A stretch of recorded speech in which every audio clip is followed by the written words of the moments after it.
વિદ્યાર્થી મિત્રો, ધોરણ 9ના સામાજિક વિજ્ઞાનના પાઠ નંબર 16ના આ વિડીયોમાં આપનું હાર્દિક સ્વાગત છે. આની અગાઉના વિડીયોમાં આપણે ચર્ચા કરી ગયા હતા કે આબોહવાને કયા કયા પરિબળો અસર કરે છે. બરાબર, શાના કારણે આબોહવામાં ફેરફાર થાય છે, આપણા ભારતની આબોહવા કેવી છે એની પણ ચર્ચા થઈ હતી. બરાબર, તો આપણા ભારતની આબોહવા કેવી છે? તો મોસમી આબોહવા છે, એની પણ આપણે વાત થઈ હતી. ઓકે, હવે આજે વાત કરવાની છે આપણે અહીંયા ભારતના ઋતુચક્ર વિશે. બરાબર, તો આપણા દેશમાં લગભગ આમ આપણે મુખ્ય ઋતુઓ આપણે 3 ગણીએ છીએ: શિયાળો, ઉનાળો, ચોમાસું. બરાબર, પણ પરંતુ એની સાથે સાથે નિર્વતન ઋતુ એટલે કે પાછા ફરતા મોસમી પવનોની પણ એક ઋતુ છે. ઓકે, તો એ ઋતુનો પણ આપણે અહીંયા અભ્યાસ કરીશું. જનરલી આપણા ભારતની વાત કરીએ તો આપણા ભારતની અંદર લગભગ 2 મહિના સુધી એક સમાન તાપમાન રહેશે. એટલે કે 2 મહિના ગરમી રહેતી હોય છે, 2 મહિના ઠંડી રહેતી હોય છે અને 2 મહિના ભેજવાળું વાતાવરણ ક્યાંક ને ક્યાંક રહેતું હોય છે. ઓકે, પણ એટલે ઋતુ 2 મહિનાનો જે સમયગાળો છે એને ઋતુ કહેવામાં આવે છે. અને આપણી ભારતીય પરંપરા મુજબ કેટલી ઋતુઓ છે? તો 6 ઋતુઓ છે. એ 6 ઋતુઓમાં કોનો સમાવેશ થાય છે? તો હેમંત, શિશિર, વસંત, ગ્રીષ્મ, વર્ષા અને શરદ ઋતુનો સમાવેશ એમાં કરવામાં આવે છે. બરાબર, અને આ ઋતુઓની સાથે જ આપણે મુખ્યત્વે લઈએ તો આમ 3 ઋતુની અંદર આપણે જનરલી વહેંચેલા છે આખા વર્ષને. શીત ઋતુ એટલે કે શિયાળો, ઉષ્ણ ઋતુ એટલે કે ઉનાળો અને વર્ષા ઋતુ એટલે કે ચોમાસું. ઓકે, એટલે શિયાળો બેસતા ઠંડીની શરૂઆત થાય છે, ઉનાળામાં તાપમાન વધે છે એટલે ગરમી જોવા મળે છે અને ચોમાસાની અંદર ભેજવાળા પવનોને કારણે વરસાદ આવતો જોવા મળે છે. ઓકે, VSQ માટે ખાસ અગત્યનું, ભારત સરકારની દિલ્હી ખાતે આવેલી હવામાન ખાતાની જે કચેરી છે, બરાબર, એને આપણા ભારતની ઋતુને કેટલા ભાગમાં વહેંચી છે? તો 4 ભાગમાં વહેંચી છે. એમાં શીત ઋતુ એટલે કે શિયાળો ડિસેમ્બરથી ફેબ્રુઆરી, ઉષ્ણ ઋતુ ઉનાળો માર્ચથી મે, વર્ષા ઋતુ ચોમાસું જૂનથી સપ્ટેમ્બર અને નિર્વતન ઋતુ પાછા ફરતા મોસમી પવનોની ઋતુ જે ઓક્ટોબરથી નવેમ્બરના સમયગાળા દરમિયાન ગણવામાં આવે છે. ઓકે, હવે અહીંયા આપણને એક ચક્ર આપેલું છે જે ઋતુચક્ર છે આખું. બરાબર, જે આપણે અલગ અલગ 2 મહિનાની વાત કરીને, બરાબર, કે 2 મહિના પ્રમાણે જે ઋતુ છે, ટોટલ 6 ઋતુ, તો એ પ્રકારે. તો અહીંયા શિશિર ઋતુની આપણે વાત થઈ. શિશિર જે છે એ ડિસેમ્બર જાન્યુઆરી મહિનામાં છે. વસંત ઋતુ છે એ ફેબ્રુઆરી માર્ચમાં છે. બરાબર, એ જ પ્રકારે અહીંયા ગ્રીષ્મ ઋતુ જે છે, બરાબર, એ ગ્રીષ્મ ઋતુની વાત કરીએ તો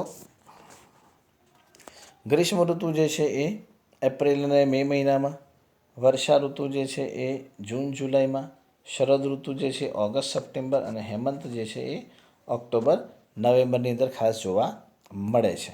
ઓકે, તો એ મુજબ અને મુખ્ય જે ઋતુઓ છે એને આપણે 3 ભાગમાં વહેંચી કે 4 ભાગમાં, સોરી, ઉષ્ણ, વર્ષા, નિર્વતન અને શીત ઋતુ. તો એ પ્રકારે એટલે કે ચોમાસું, શિયાળો અને ઉનાળો. તો એ મુજબ હવે એમાં આપણે પહેલી વાત કરીશું અહીંયા શીત ઋતુની. બરાબર, એટલે કે જે શિયાળો છે એ શિયાળા વિશેની આપણે ચર્ચા અહીંયા આપણે પહેલી કરીશું કે શીત ઋતુ આપણા ભારતમાં ખાસ કરીને આપણે વાત કરીએ તો ડિસેમ્બરથી ફેબ્રુઆરીનો જે સમયગાળો છે, કે આ જે 3 મહિના જે છે એ 3 મહિના દરમિયાન આપણા દેશની અંદર ઠંડા પવનો ફૂંકાતા જોવા મળે છે.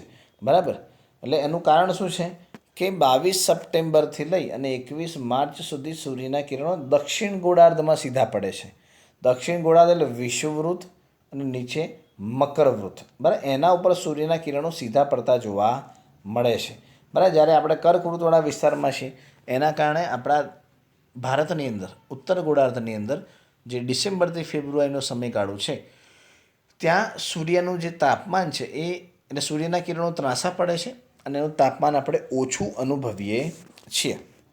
બરાબર, અને મધ્ય એશિયામાંથી જે ભારત તરફ એટલે કે દક્ષિણ પૂર્વના જે પવનો છે, બરાબર, દક્ષિણથી પૂર્વ તરફ ફૂંકાતા જે પવનો છે એ પવનો ખાસ કરીને સૂકા અને કેવા હોય છે?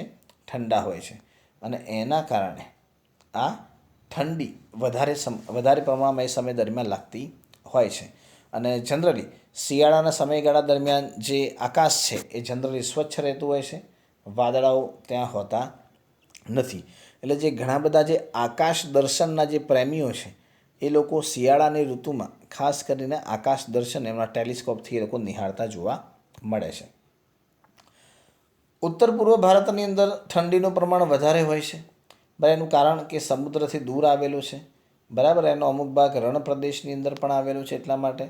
બરાબર, અને પવનની દિશા પણ એ બાજુની હોવાને કારણે ત્યાં ઠંડીનું પ્રમાણ વધારે હોય છે, જેથી કરીને તાપમાન ઝડપથી ત્યાં નીચું જતું હોય છે. દિલ્હીમાં ઘણી વખત શિયાળાનું તાપમાન 10°C કરતાં પણ નીચે જાય છે. અલ્હાબાદમાં 16°C, કોલકાતામાં 18°C હોય છે. બરાબર, અને એનાથી ઉપર આપણે પહાડી વિસ્તારોમાં વાત કરીએ, હિમાલયના જે વિસ્તારો છે એમાં શિમલા, દાર્જિલિંગ, એની અંદર જાન્યુઆરી મહિનામાં 5°C તાપમાન છે, જ્યારે હિમાલયની અંદર હિમવર્ષા પણ થતી જોવા મળે છે. બરાબર, અને એ પવનો જેમ જેમ ધીમે ધીમે ઉત્તર મેદાન તરફ આવે છે, એ મેદાન ઉપરથી ફૂંકાતા પવન રાજસ્થાન અને ગુજરાત સુધી આવતા હોય છે, ત્યારે આ વિસ્તારોમાં પણ ઠંડીનું પ્રમાણ વધતું જોવા મળે છે. બરાબર, અને કેટલાક વિસ્તારોમાં હિમ પડતા કપાસના પાકને શું થાય છે, નુકસાન પણ થતું જોવા મળે છે. ઓકે, તો એ પ્રકારે. અને શીત ઋતુમાં ઊંચા પર્વત વિસ્તારો સિવાય ભારતના તાપમાન જે ઠાર બિંદુથી નીચું જતું નથી. બરાબર, કારણ કે હિમાલયની ગિરિમાળાઓ મધ્ય એશિયા તરફથી આવતા અતિશય ઠંડા પવનોને શું કરે છે, રોકે છે. એટલે આપણા ભારતને એકદમ અતિશય ઠંડીથી આ હિમાલયની જે પર્વત શ્રેણી છે એ ભારતને ક્યાંક ને ક્યાંક રક્ષણ પૂરું પાડે છે, એવું આપણે કહી શકાય. ઓકે, તો એ મુજબ હવે શિયાળા દરમિયાન વાત કરીએ તો શિયાળા દરમિયાન ઉત્તર ભારત કરતાં દક્ષિણ ભારતની પરિસ્થિતિ કેવી હોય છે, અલગ. કારણ કે દક્ષિણ ભારત જે છે વિષુવવૃત્તથી નજીક આવેલો છે, એટલે કે ઉષ્ણકટિબંધથી નજીક આવેલો છે, અને દ્વીપકલ્પ આકાર ધરાવે છે. બરાબર, દ્વીપકલ્પ એટલે આપણે વાત થઈ હતી કે જે વિસ્તાર 3 બાજુએથી પાણીથી ઘેરાયેલો હોય એને આપણે શું કહીએ છીએ, દ્વીપકલ્પ કહીએ છીએ. અને એનો જે દરેક વિસ્તાર સમુદ્રથી દૂર એટલો બધો ખાસ હોતો નથી. અને આપણે પેલા પરિબળોની ચર્ચા કરતા હતા એ વખતે પણ આપણે વાત થઈ હતી કે દરિયા કિનારાના વિસ્તારોમાં દિવસ અને રાત્રિના તાપમાનમાં બહુ ખાસ ફરક પડતો નથી. બરાબર, જાન્યુઆરી મહિનામાં જ્યારે આપણે હિમાલયના વિસ્તારોમાં 5 ડિગ્રીની વાત કરીએ છીએ, ત્યારે કોચીનની અંદર 26 ડિગ્રી, મદુરાઈમાં 25 અને ચેન્નઈમાં 24 ડિગ્રી જેટલું તાપમાન જોવા મળે છે. બરાબર, દક્ષિણથી જેમ જેમ ઉત્તર એટલે કે નીચેથી આપણે જેમ જેમ ઉપરની તરફ જઈએ છીએ, બરાબર, એ પ્રકારે તાપમાન શું થતું જાય છે, ઘટતું જાય છે, ઠંડીનું પ્રમાણ વધતું જતું જોવા મળે છે. બરાબર, અને શિયાળો કોને ના ગમે? મારી દ્રષ્ટિએ તો શિયાળો એટલે તો ખાવાની ઋતુ, ગોદડા ઉઠીને ઊંઘવાની ઋતુ. બરાબર, તો એ પ્રમાણે તો લાંબી અને ઠંડી રાત્રિને કારણે વહેલી સવારે ઝાકળ અને ધુમ્મસનું પ્રમાણ વધારે હોય છે, અને દિવસો ટૂંકા અને રાતો લાંબી જોવા મળે છે શિયાળાના સમયગાળા દરમિયાન. ઘણી વખત જે ભેજવાળા પવનો, બરાબર, ઉત્તર પૂર્વના જે મોસમી પવનો બંગાળાની ખાડી ઓળંગીને આવતા હોય છે, અને જે ભેજ પોતાની સાથે લઈને આવે છે, જે કોરોમંડલ તટ ઉપર જે વરસાદ આપે છે.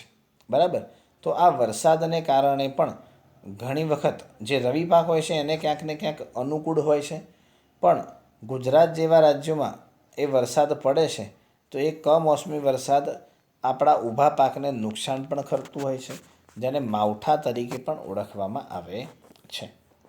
ઓકે, તો એ વાત થઈ આપણે શીત ઋતુ વિશે.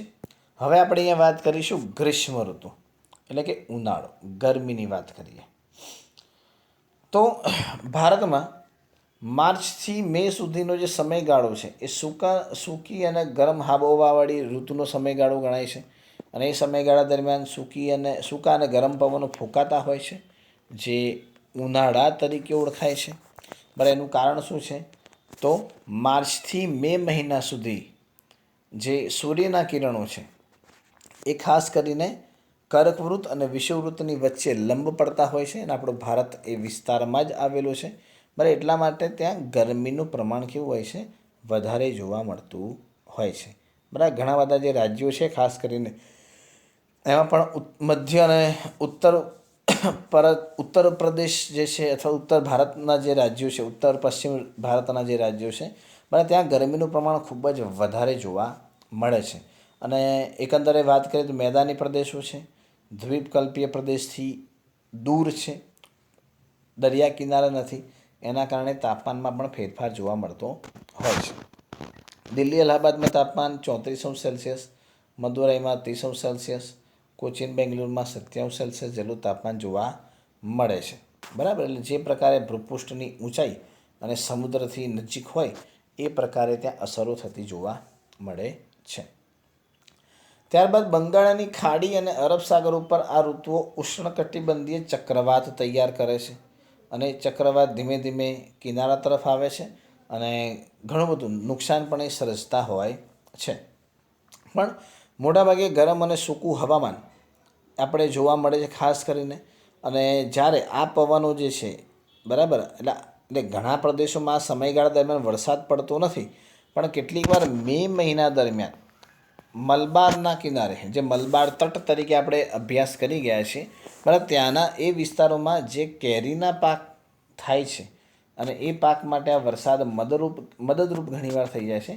તો એને આમ્રવૃષ્ટિ, આમ્ર એટલે કેરી અને વૃષ્ટિ એટલે વરસાદ, કેરીના પાકને ફાયદાકારક આ વરસાદ હોવાને કારણે એને આમ્રવૃષ્ટિ તરીકે ઓળખાય છે. બરાબર. કેરી અને કોફીના પાકને પણ ફાયદાકારક નીવડતા હોય છે. ત્યારબાદ વાત કરીએ આપણે વર્ષા ઋતુ, જૂન મહિનાથી લઈને સપ્ટેમ્બર મહિના સુધી. બરાબર. અને આપણો દેશ જે ખેતી પ્રધાન દેશ છે એટલા માટે સૌથી અગત્યનો પાક સૌથી અગત્યની ઋતુ આપણા દેશ માટે વર્ષા ઋતુ ગણી શકાય. બરાબર. અને આપણા ભારતમાં ખાસ એની વાત કરીએ જૂનથી સપ્ટેમ્બરનો જે સમયગાળો છે એ દરમિયાન જ 80% વરસાદ આપણા ભારતનો પડે છે. અને આપણા ભારતની અંદર મોટા ભાગના લોકોની જે આર્થિક પ્રવૃત્તિ છે ખેતી છે, એટલે ખેતી માટે ખાસ ચોમાસું, જે વર્ષા ઋતુ છે, એ સૌથી અગત્યનું માનવામાં આવે છે. તો હવે ભેજવાળા જે હવામાન છે, એટલે ભારત તરફ વાતા જે દક્ષિણ પશ્ચિમ નૈઋત્ય મોસમી પવનોને આભારે છે. બરાબર. નૈઋત્યના જે મોસમી પવનો છે, મોસમી પવન એટલે જે પોતાની સાથે ભેજ લઈને આવે છે. બરાબર. મેના અંત સુધીમાં ભારતમાં અને મધ્ય એશિયાના ભૂમિભાગોમાં ઊંચા તાપમાનને કારણે હવાનું હલકું દબાણ રચાતું હોય છે. બરાબર. પણ એ સમય દરમિયાન હિન્દ મહાસાગર પર ભારે દબાણ હોય છે. એટલે જે હિન્દ મહાસાગર પરના જે ઉત્તરના હલકા દબાણ તરફ એ બધા પવનો જે છે ખેંચાય છે. બરાબર. એટલે કે અહીંયા નકશાની અંદર આપણે વાત કરીએ, નકશામાં આપણે અહીંયા જોઈ શકીએ છીએ કે જે પ્રકારે પવનો ફૂંકાય છે, હિન્દ મહાસાગરથી ફૂંકાય છે, અરબ સાગરમાંથી ફૂંકાય છે, બરાબર, અથવા તો બંગાળની ખાડીમાંથી જે પવનો ફૂંકાય છે, બરાબર, એ પવનોને કારણે આપણા ભારતની અંદર સર્વત્ર વરસાદ આપણને જોવા મળતો હોય છે. બરાબર. અને આ જે પવનો જ્યારે ફૂંકાતા હોય છે તો એ પવનોની અંદર ભેજનું પ્રમાણ વધારે છે અને ભેજ જે છે એ ભારતની અંદર વરસાદ નાખવામાં મદદરૂપ થતા હોય છે. તો આ જે પવનો છે એ પવનોને પણ મુખ્યત્વે બે ભાગમાં વહેંચાય છે: અરબ સાગર પરથી આવતા મોસમી પવનો અને બંગાળની ખાડી પરથી આવતા મોસમી પવનો. તો આપણે પહેલી વાત કરીશું અહીંયા અરબ સાગર પરથી આવતા મોસમી પવનોની. તો અરબ સાગર પરથી જે મોસમી પવનો આવે છે એ જૂનની શરૂઆતમાં કેરળથી એની શરૂઆત થાય છે. બરાબર. અરબ સાગર ઉપરથી આવતા હોય છે, એની આડે પશ્ચિમ ઘાટ આવે છે. બરાબર. એટલે પશ્ચિમ ઘાટનો જે વિસ્તાર છે ને, એ પશ્ચિમ ઘાટનો વિસ્તાર એ આપણે વાત કરીએ તો અહીંયા આ વિસ્તારની અંદર પશ્ચિમ ઘાટ આવેલો છે. બરાબર. તો એ પશ્ચિમ ઘાટને ઓળંગીને એ પવનો જનરલી જઈ શકતા નથી. બરાબર. એના કારણે જ આપણે કહીએ તો પશ્ચિમ ઘાટથી જે દરિયા બાજુના જે વિસ્તારો છે ત્યાં વધારે વરસાદ, એટલે કે બોમ્બેની અંદર 200 સેન્ટીમીટર જેટલો વરસાદ પડે છે. જ્યારે એની નજીક જ આવેલું પુણે જે છે એ જે પશ્ચિમ ઘાટ હોય તો પશ્ચિમ ઘાટની આ બાજુ મુંબઈ છે અને આ બાજુ પુણે છે. બરાબર. તો પૂનામાં 75 સેન્ટીમીટર વરસાદ છે અને અહીંયા બોમ્બેમાં 200 સેન્ટીમીટર વરસાદ છે. કારણ કે આ જે પશ્ચિમ ઘાટની જે ટેકરીઓ છે એ પવનો જે ફૂંકાય છે એ પવનો આ ટેકરીઓને ઓળંગી શકતા નથી. એટલા માટે પશ્ચિમ કિનારેથી ઉત્તર તરફ જતાં કર્ણાટક, કેરળ, ગોવા, મહારાષ્ટ્ર, બરાબર, આ બધી જગ્યાએ વરસાદનું પ્રમાણ ધીમે ધીમે કેવું થતું જાય છે? ઓછું થતું જોવા મળે છે. મોસમી પવનોને ફાંટો નર્મદાના ખીણ પ્રદેશના માર્ગે મધ્યપ્રદેશમાં પ્રવેશ કરે છે. બરાબર. અને આગળ જતાં બંગાળાની ખાડી પરથી આવતા પવનોને ભળી જાય છે. બરાબર. એટલે અરબ સાગરના પવનો એક ફાંટો ગુજરાત અને સૌરાષ્ટ્ર અને કચ્છ પરથી રાજસ્થાન તરફ આગળ જાય છે. બરાબર. અને ગુજરાતની વાત કરીએ તો ગુજરાતમાં ઊંચા પર્વતો પણ નથી કે ગીચ જંગલો પણ નથી. એના કારણે એ પવનો જ અહીંયાથી જે પવનો ફૂંકાતા હોય છે, પવનો સીધા શું થતા હોય છે, આગળના વિસ્તારો સુધી પહોંચી જતા હોય છે. અને આપણા ગુજરાતની અંદર આપણે કહી શકીએ કે ખાસ એટલો બધો વરસાદ પડતો નથી. બરાબર.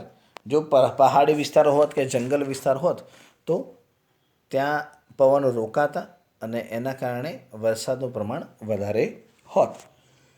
રાજસ્થાન પણ એવું જ છે. એ પણ આખો ખુલ્લો પટ છે. બરાબર. ત્યાં પણ પહાડી વિસ્તારોને એવું નથી, તો એના કારણે ત્યાં રણ વિસ્તાર હોવાને કારણે ફક્ત 10 સેમી જેટલો વરસાદ વાર્ષિક પડતો જોવા મળે છે. ત્યારબાદ આપણે અહીંયા વાત કરીએ તો બંગાળાની ખાડી. બરાબર. બંગાળાની ખાડી પરથી આવતા મોસમી પવનો. તો બંગાળાની ખાડી પરથી જે પવનો આવે છે એનો એક ફાંટો સૌપ્રથમ પશ્ચિમ બંગાળમાં પ્રવેશ કરે છે, ત્યાંથી એ મેઘાલય સુધી પહોંચે છે.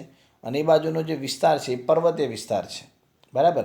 અને પર્વતીય વિસ્તારોને લીધે જે મેઘાલયમાં આવેલી જે ટેકરીઓ છે, ગારો, ખાસી અને જૈંતિયા ટેકરીઓ, બરાબર, એ પવનોને અવરોધે છે, પવનોને રોકે છે. એના કારણે એ વિસ્તારોમાં ખૂબ જ વરસાદ થાય છે. બરાબર. એ પવનો આ ટેકરીઓને ટકરાતા પશ્ચિમ તરફ ફંટાય છે અને આગળ જતાં દક્ષિણ પૂર્વ દિશાનો એનો રૂખ બની જાય છે. અને પશ્ચિમ બંગાળ, બિહાર, ઉત્તર પ્રદેશમાં, પંજાબ, હરિયાણા સુધી આ પવનો જેમ જેમ આગળ જાય છે એ પ્રકારે વરસાદ નાખતા જાય છે. અને આગળ જતાં એમાં ભેજનું પ્રમાણ કેવું થઈ જાય છે, ઓછું થઈ જતું હોય છે. બરાબર. આ પવનના માર્ગમાં પ્રથમ આવનાર પ્રદેશોમાં સૌથી વધારે વરસાદ છે અને છેલ્લે આવતા વિસ્તારોમાં સૌથી ઓછો વરસાદ જોવા મળે છે. બરાબર. બંગાળની ખાડી પરથી જે મોસમી પવનો આવે છે અને અરબ સાગર પરથી જે મોસમી પવનો આવે છે એ બંને ભેગા થાય છે અને જે ઉત્તરવર્તી હિમાલયના જે વિસ્તારો છે એ વિસ્તારોમાં આ બંને પવનો ભેગા થતાં એ વિસ્તારોમાં સારા એવા પ્રમાણમાં વરસાદ વરસાવે છે. બરાબર. અને ત્યાં ઊંચાઈવાળા વિસ્તારો છે, ઠંડકનું પ્રમાણ ત્યાં વધારે હોય છે, તો ત્યાં હિમવર્ષા પણ ખાસ જોવા મળે છે. ત્યારબાદ મોસમી પવનોની સાથે બંગાળાની ખાડી પર અરબ સાગર પર તૈયાર થતા ચક્રવાતોને કારણે પણ આપણા ભારતમાં વર્ષા ઋતુ ખાસ આવતી જોવા મળે છે. બરાબર. વર્ષા ઋતુમાં સરેરાશ આપણે વાત કરીએ તો 5 થી 6 ચક્રવાતો વંટોળ ભારતની ભૂમિ પરથી પસાર થતા હોય છે. અને એ વંટોળને કારણે જે ચોમાસાના વાદળા આપણે જેને કહીએ છીએ એ જનરલી જે મોસમી પવનો કહેવાય. બરાબર. એ આખા ભારતની અંદર ફેલાઈ જતા જોવા મળે છે. બરાબર. અને ચોમાસું આપણે કહીએ છીએ પણ સળંગ વરસાદ એક સામટો પડતો હતો નથી. બરાબર. કેટલાક દિવસ વરસાદ પડે છે, કેટલાક દિવસ પડતો નથી. બરાબર. તો આવી જે ઘટના છે, વરસાદ પડે બંધ થાય, પડે બંધ થાય, તો એ જે ઘટના છે એને આપણે શું કહીએ છીએ, વરસાદનો ક્રમભંગ તરીકે આપણે એને ઓળખીએ છીએ. મોન્સૂન બ્રેક તરીકે એને ઓળખાય છે. અને આ પ્રદેશોની અંદર જે વિસ્તારોમાં વરસાદનો ક્રમભંગ છે, બરાબર, એ દેશના પ્રાકૃતિક રચનામાં પણ ખાસ વિવિધતા ધરાવે છે. વરસાદને કારણે ઘણા બધા વિસ્તારોમાં લીલોતરી, હરિયાળી ફેલાયેલી જોવા મળે છે. મેઘાલય, અસમ જેવા રાજ્યોમાં ઘણો બધો વરસાદ નાખે છે, જ્યારે રણ પ્રદેશ અને કાશ્મીરના લેહની અંદર વરસાદનું પ્રમાણ કેવું છે, નહિવત જોવા મળે છે. એટલે તાપમાનની દ્રષ્ટિએ પણ વિવિધતા છે. શિયાળા ઉનાળાના તાપમાન અલગ અલગ છે. એ જ પ્રકારે ચોમાસામાં આખા ભારતની અંદર વાત કરીએ તો ભેજનું પ્રમાણ પણ અલગ અલગ જોવા મળે છે. બરાબર. અલગ અલગ વિસ્તારોની અંદર અલગ અલગ પ્રકારના ભેજનું પ્રમાણ એટલે કે વરસાદનું પ્રમાણ જોવા મળે છે. એટલે કે આપણો દેશ ઘણી બધી વિવિધતા ધરાવતો દેશ છે આબોહવાની દ્રષ્ટિએ પણ. બરાબર. જેમ કે આપણે આગળ પણ વાત થઈ ગઈ, ગયા લેક્ચરમાં વાત થઈ હતી આપણે આગળના વિડીયોમાં, કે જે મેઘાલયનું ચેરાપુંજી જે છે એ વિશ્વનો સૌથી વધારે વરસાદ ધરાવે છે. જ્યારે આપણા ભારતનો જ ભાગ રાજસ્થાનના અમુક વિસ્તારો તમે ગણી લો, જે રણ વિસ્તારો છે, બરાબર, એ વિસ્તારોની અંદર માંડ વાર્ષિક 10 સેન્ટીમીટર વરસાદ પડે છે.